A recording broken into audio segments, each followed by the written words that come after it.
tal? Bueno, vamos a seguir con otro vídeo de preguntas y respuestas. Como siempre os digo, por favor, si no estáis suscritos, suscribiros al canal dándole a la tecla de suscripción, que ya sabéis que es gratuito. Si queréis ayudarnos, darle a la tecla de unirme o unirse, difundir por favor lo que os parezca interesante, proponer a otros que se suscriban y bueno, pues sin más, dejarnos por supuesto preguntas, comentarios, ideas o propuestas y las iremos comentando o respondiendo en la medida en que podamos a través de estos vídeos de preguntas y respuestas. Venga, pues vamos allí. Gustavo Sánchez nos dice: ¿cree usted que Trump sigue una pose, miente o de veras intentará hacer frente a la mafia? A mí me cameló al principio, pero analizando llegué al punto de que creo que es la cara B de la misma moneda.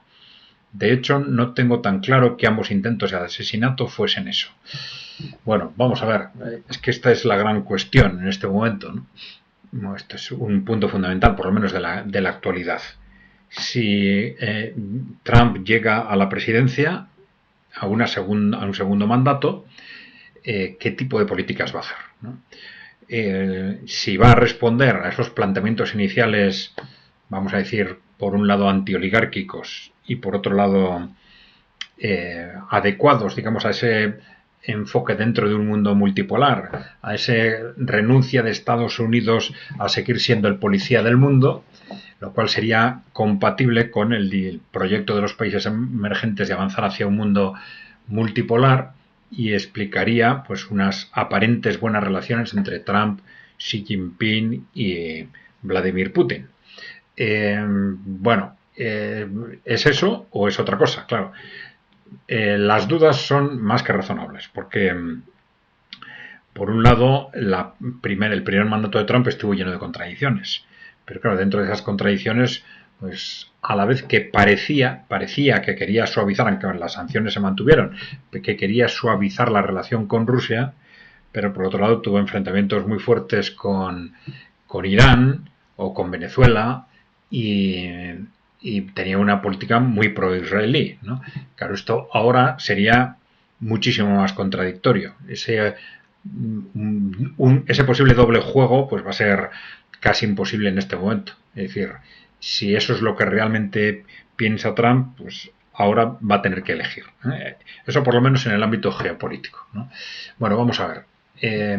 ¿Qué hay detrás del trumpismo? Sí es cierto que ya desde el año 2012 aproximadamente se estaba hablando de que existían sectores importantes en el ejército y en los servicios de inteligencia de Estados Unidos que estaban no solo descontentos, sino crecientemente organizados con la idea de hacer algo para cambiar la situación en su país, ¿no?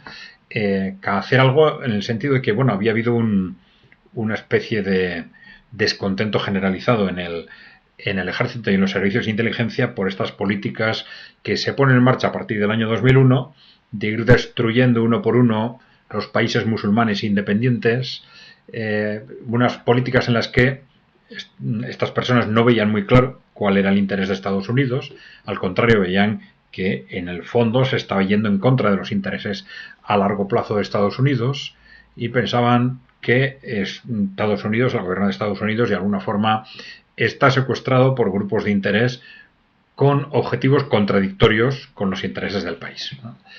Bueno, que esos grupos en el ejército y en los servicios de inteligencia existían, eso parece claro. Es mucho más difícil medir hasta dónde llegaban, ¿no? Cuál era realmente su peso. Bueno, entonces la teoría dice que son esos grupos los que en el año 2015-2016 se ponen en contacto con Donald Trump para utilizar su candidatura en las elecciones, ¿no? Bueno, y que esto sería la inspiración detrás de lo que luego se ha llamado el trumpismo, ¿no? Esto reflejaría un movimiento, por un lado, si se quiere, antioligárquico, en el sentido de ser un movimiento anticorrupción, ¿no? Es decir, su visión es que Estados Unidos está controlado por una élite profundamente corrupta y que actúa en contra de los intereses del país. El problema es que, claro, una cosa es tener ese posicionamiento anti-élite, pero pero no se sabe qué es lo que esto supone más allá de esas políticas, vamos a decir, anticorrupción, que ya evidentemente son suficientemente importantes en sí mismas, ¿no?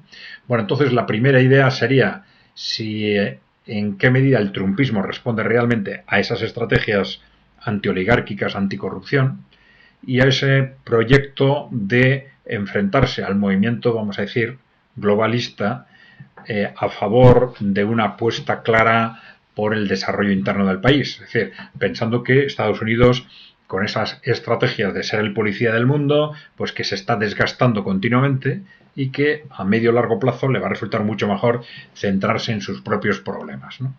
Bueno, esto podría haber sido quizás la base original del trumpismo, y hemos dicho que en el primer mandato de Donald Trump esto se gestionó con unas grandes contradicciones, pero claro, también hay una explicación en el sentido de que, bueno, Donald Trump era muy débil todavía, es decir, no contaba ni siquiera con su partido, la administración de Estados Unidos es terriblemente compleja, a cualquier presidente le es muy difícil controlar la capacidad de decisión de los departamentos y las agencias del Estado, salvo que esté muy alineado con los poderes corporativos. Si ese alineamiento no se produce, el presidente va a ser aislado enseguida, mucho más, evidentemente, si no cuenta con su propio partido.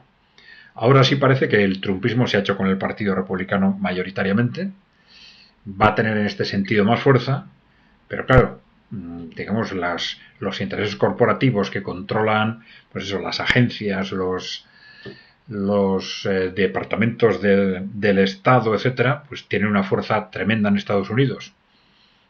¿Esto qué va a suponer? Independientemente de lo que personalmente pues Donald Trump piense o no piense, ¿no? Lo fundamental son sus apoyos, con qué apoyos cuenta y si cuáles son las intenciones realmente de esos apoyos, y si esos apoyos también son suficientes para que esas políticas se hagan efectivas en un segundo mandato, ¿no? Bueno, aquí hay distintas especulaciones sobre qué sectores económicos le apoyan, algunos sectores, digamos, de industria nacional, pequeños bancos, por ejemplo, estos bancos regionales, locales, que tienen mucho peso en Estados Unidos. ¿Qué más? Bueno, estos sectores de la inteligencia y del ejército, pero que no sabemos hasta dónde llegan, no sabemos hasta qué punto tienen un peso sustancial en los servicios de inteligencia y en las propias fuerzas armadas, ¿no? Bueno, vamos a ver, nosotros siempre decimos que todo esto nos lleva a un contexto pues de una duda razonable sobre lo que vaya a pasar en el segundo mandato. Pero también es cierto, y esto lo estamos comentando recientemente, que hay muchas fuerzas que parecen confiar en que Trump vaya en esa dirección, digamos, de los postulados originales antioligárquicos o anticorrupción, ¿no? Fuerzas que parecen apuntar, por un lado, a sectores importantes de los propios países emergentes, por otro lado, a sus propios enemigos. Es decir, esas posiciones tan radicales de los intereses corporativos en Europa y Estados Unidos contra el trumpismo, pues apuntan a algo bueno con respecto al trumpismo, evidentemente. Y luego, por último, movimientos como estos demócratas, estos personas que han salido claves de los sectores antioligárquicos del Partido Demócrata, que se han desmarcado del Partido Demócrata para apostar ahora por la candidatura de Trump. Esto quiere decir algo seguramente muy importante, ¿no? Estoy hablando de Robert Kennedy y de Tulsi Gabbard. Tulsi Gabbard, que fue candidato presidencial, y Robert Kennedy, que ha sido candidato hasta que ha dejado la carrera presidencial, ¿no? Bueno, son síntomas que hablan en favor de que probablemente el trumpismo está intentando realmente mantener esa apuesta. Esto es una de las razones que está llevando aparentemente, ¿no?, a que los intereses corporativos occidentales estén actuando de forma tan agresiva, y hemos dicho durante estas semanas y meses, por un lado porque Rusia va avanzando en su posicionamiento en Ucrania, está cada vez más evidente que ganan la guerra, y por otro lado, bueno, pues quedan cada vez menos tiempo para las elecciones presidenciales y para que si Donald Trump gana las elecciones llegue al poder en enero, ¿no? Bueno, esto nos sitúa ante un contexto realmente, bueno, peligroso. Peligroso, ya sabemos que estamos hablando de una amenaza de guerra mundial evidente, ¿no? Por parte de estos intereses corporativos que están dispuestos a cualquier cosa, aparentemente para evitar que Donald Trump llegue al poder y que Rusia gane la guerra en Ucrania. Bueno, Gustavo Sánchez. Maldita mafia financiera anglo-sionazi. Bueno, llevan cientos de años detrás de todas las guerras y tropelías planetarias. Bueno, vamos a ver. Mafia financiera anglo-sionazi. Vamos a ver. No sé, poner estos adjetivos es complicado, porque efectivamente que digamos, los sectores británicos y norteamericanos tienen un peso muy importante detrás de esos intereses corporativos occidentales, es evidente. Que hay un grupo dentro de esos intereses corporativos que es claramente sionista y que también tiene mucho peso, también es conocido, ¿no? Nazi, bueno, hay otro sector del que se dice que es criptonazi, en el sentido que tiene sus raíces en familias y en grupos de interés que apoyaron muy directamente el nazismo en su momento y que ahora se dice que son criptonazis, ¿no? Entonces, bueno, estos pueden ser algunos de los sectores más importantes detrás de esos intereses corporativos occidentales. Pero hay otros seguramente, hay otros. A ver, el Quiles. Bien, nos felicita por, dice, mantener las distancias con las ideas políticas decimonónicas. Bueno, efectivamente, es que casi todos los analistas y las fuerzas políticas de nuestro entorno, analistas económicos y políticos, están analizando la realidad como si estuviéramos en los años 80, ¿no? Y la verdad es que a partir de los 90 cambió todo, sobre todo en Europa, ¿no? Termina la Guerra Fría, empieza ese periodo de claro dominio corporativo, estas ideas del fin de la historia, de que estos intereses corporativos occidentales ya no tienen enemigos, pueden hacer lo que quieran, desaparecen realmente las verdaderas opciones políticas, lo que se llamaba izquierda, derecha o centro, se siguen utilizando las palabras, pero son mentira. Todos están dentro de ese partido político único con matices, ¿no? Entonces, el analizar ahora la realidad, desde luego, no se puede hacer como hacen todos estos analistas, todos estos responsables políticos, como si estuviéramos en los años 80. Esto es falsear la realidad absolutamente, ¿no? A ver, nos dice, ¿qué tal se indagarais en el porqué de esa forma de pensar de esas élites? ¿Dónde estudian? ¿Dónde los preparan? ¿Por qué generación tras generación no varían en sus objetivos? ¿Y qué psicología les lleva a creer que son los dueños del mundo y además tratan al resto de los mortales como puro ganado? Ya. No, y luego haces especulaciones sobre si hay algo más extraño detrás de esto, ¿no? Más esotérico, digamos. Dice que se deben de mover por algo, no solo por poder o dinero. O quizás solo por el hecho de que no salgan a la luz tantos siglos de mentiras y de que acabarían colgados del palo más alto. Bueno. Vamos a ver. Por partes. El porqué de esa forma de pensar de estas élites.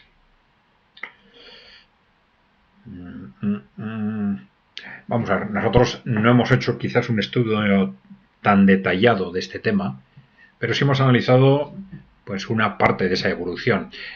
A veces hemos hecho referencia a que podemos situar el origen de esta forma de pensar en lo que se llamaba la mentalidad aristocrática.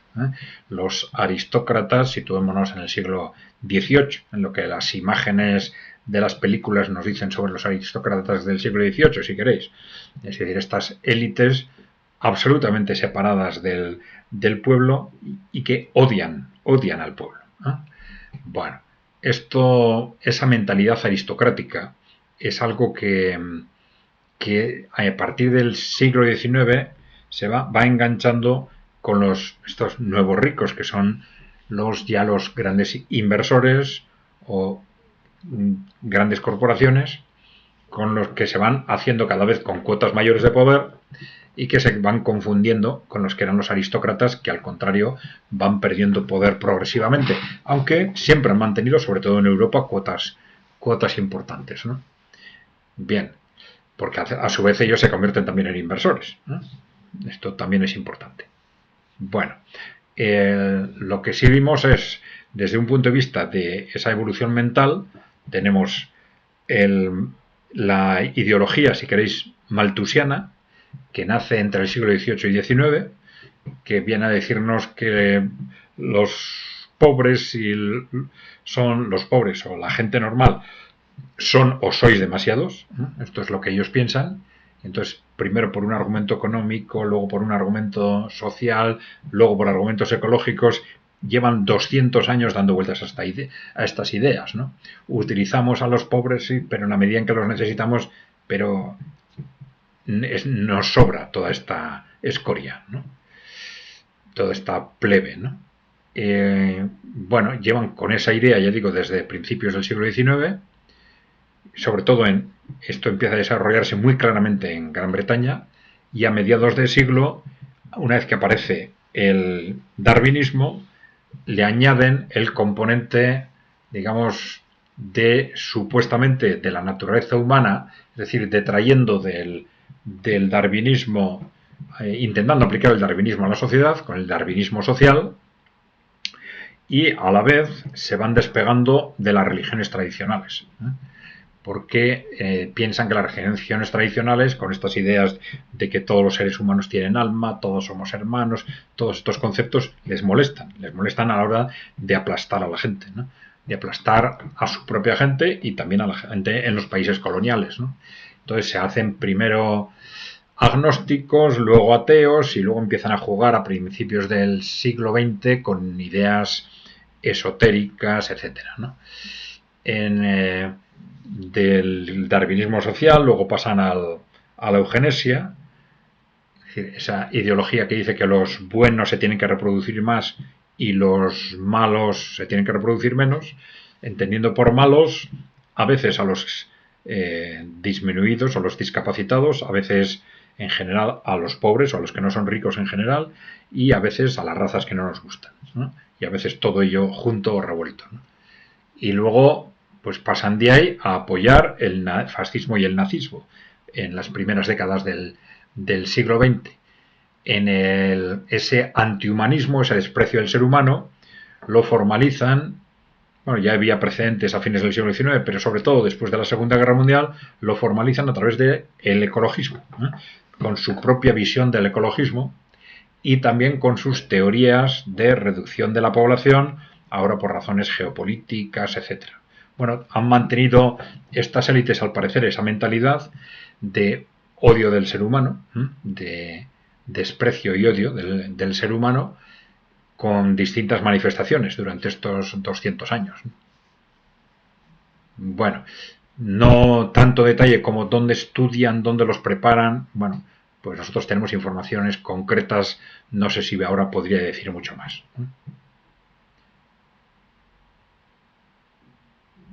Bueno.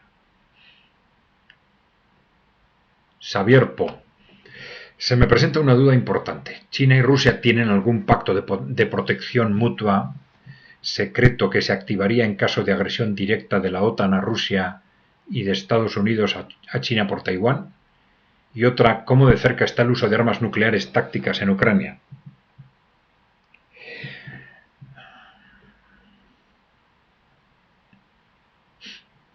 Bueno,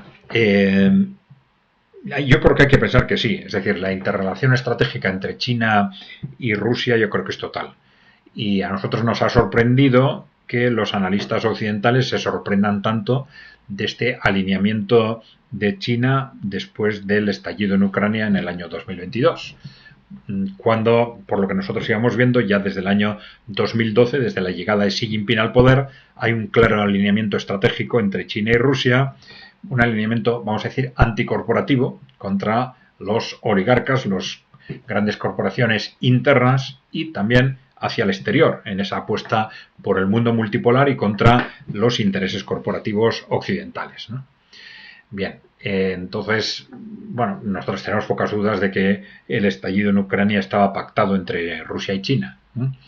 Y a partir de ahí, dice, ¿tiene algún pacto de protección que se activaría en caso de agresión directa? Yo creo, no sé si está firmado o no, pero que tienen ese pacto, yo estoy convencido. Es decir, Rusia sabe, por lógica, ¿no? Rusia sabe que si China es sometida, ellos van a ser los siguientes, y China sabe que si Rusia es sometida, ellos van a ser los siguientes, ¿no?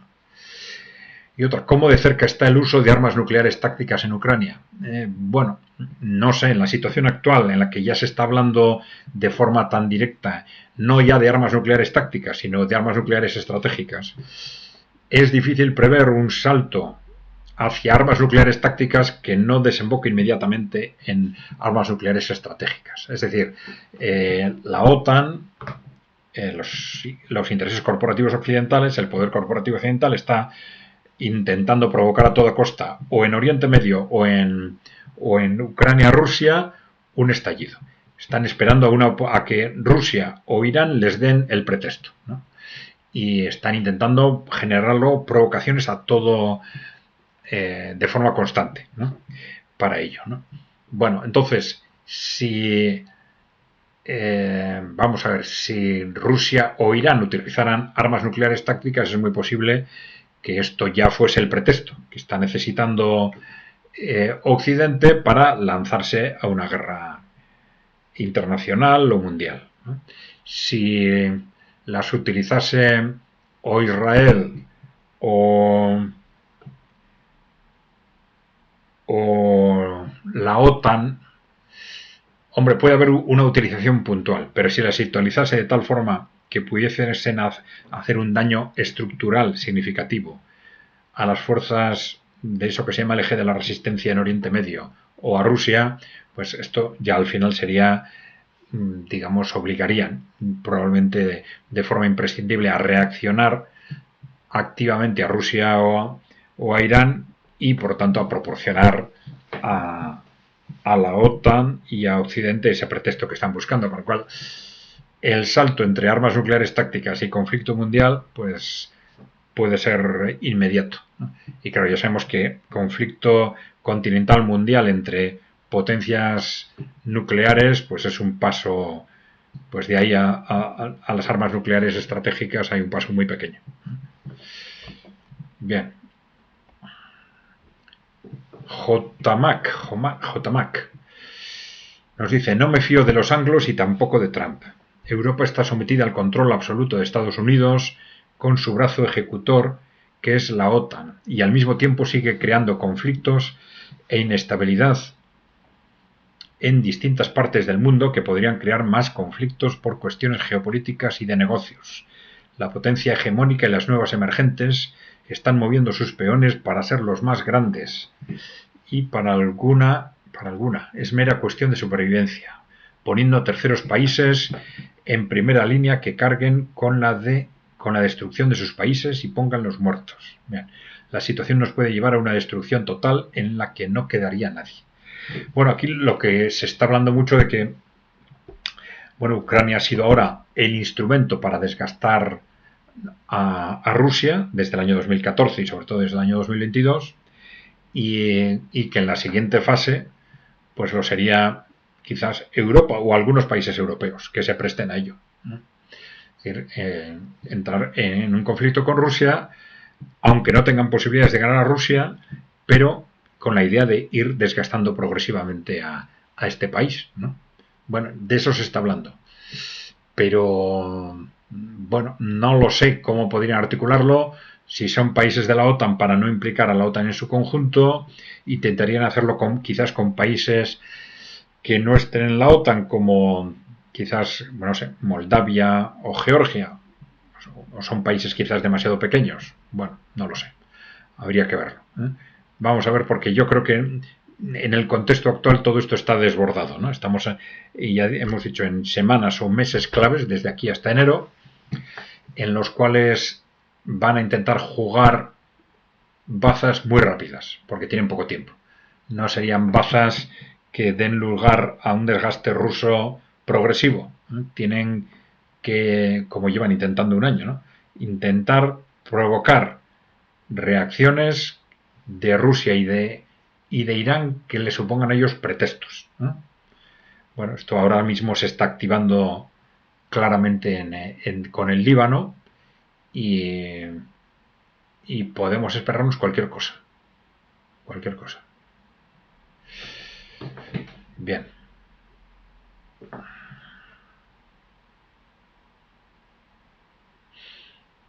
Antonio Martí hace referencia a otro comentario, cuestiona este concepto de lugares seguros. Dice, ¿no sabes lo que es el invierno nuclear?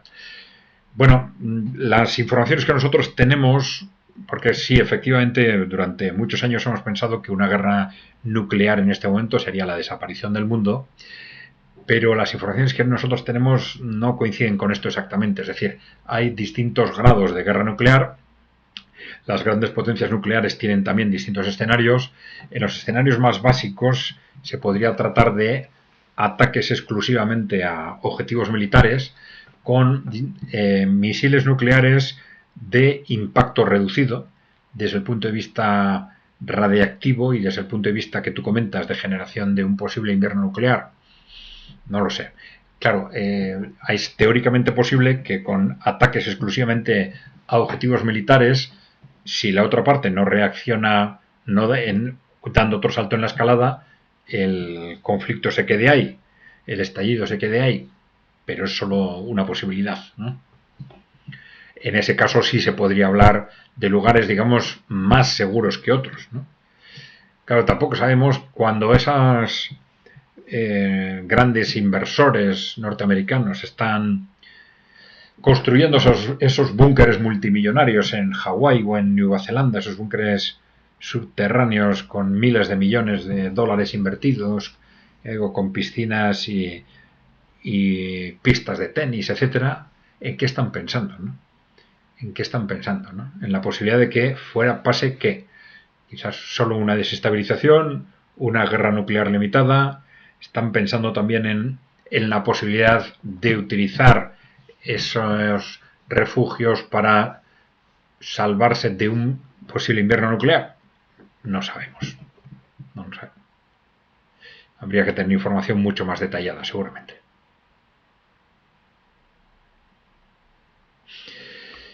Santiago Balea. ¿Creéis que autorizarán finalmente el lanzamiento de misiles OTAN de largo alcance como han hecho con otras líneas rojas?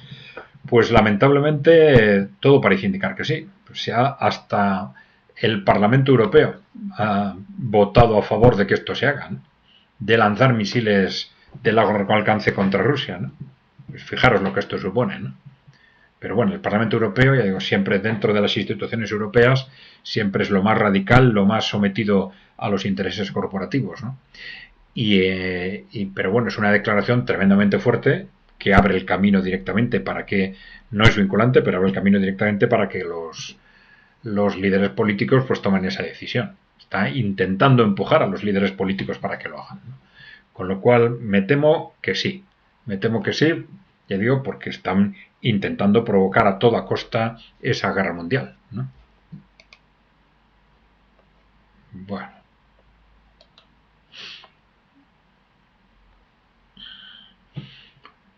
Bueno, pues creo que ya estamos en los 30 minutos aproximadamente.